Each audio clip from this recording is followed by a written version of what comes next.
Tunnelling begins at Prince Alfred Park portal near Central Railway Station.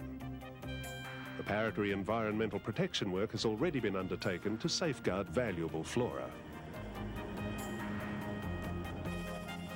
From Prince Alfred Park to Green Square Station at Beaconsfield, a distance of 2.4 kilometres, tunnelling will be through sandstone. This will be undertaken using a heading and bench excavation method with the use of canopy tubes, similar to the method used at the entry points to the Sydney Harbour Tunnel. In the soft ground along the route from Tempe Reserve at the Cooks River to Green Square, the joint venture will be using a purpose-built slurry tunnel boring machine, or TBM, to ensure excavation stability and to minimise settlement. Work here will also include the construction of the 2 stations at the domestic and international air terminals and Mascot Station. TBM is cutting-edge technology, extensively refined and improved over the past 20 years.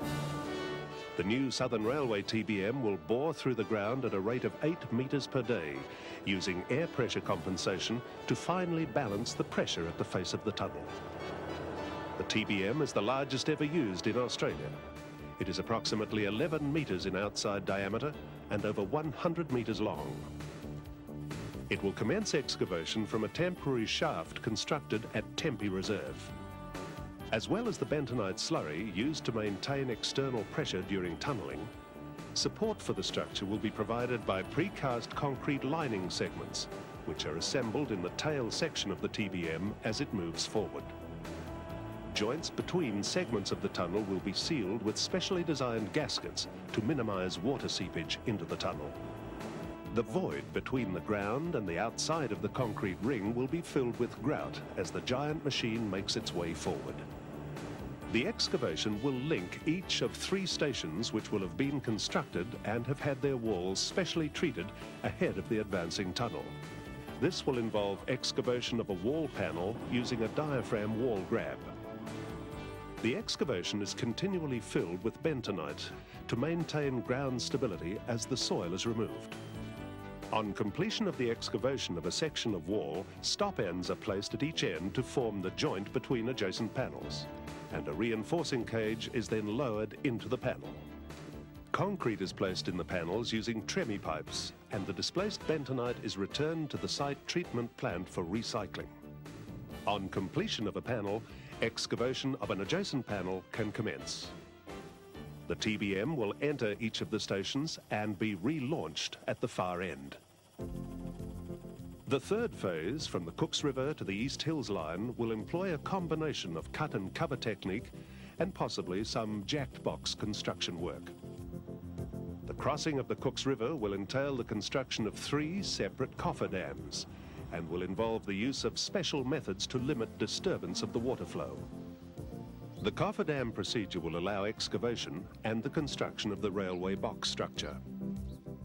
Following dewatering, the riverbed silts are removed by excavator.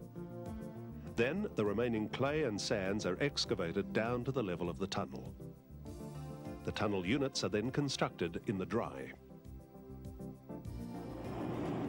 The vital construction of the final rail track systems and the installation of the mechanical and electrical services in both the tunnels and the stations will be carried out after tunnelling and excavation has been completed.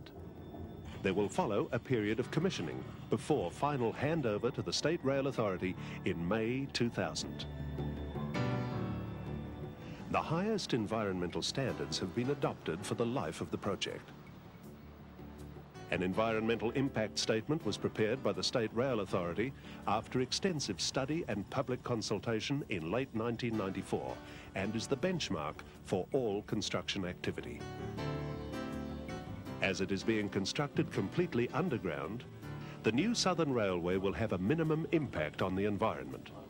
The joint venture has employed specialist designers, engineers and consultants to advise on minimising disruptions during construction, and will continue a very close liaison with the New South Wales Environmental Protection Authority.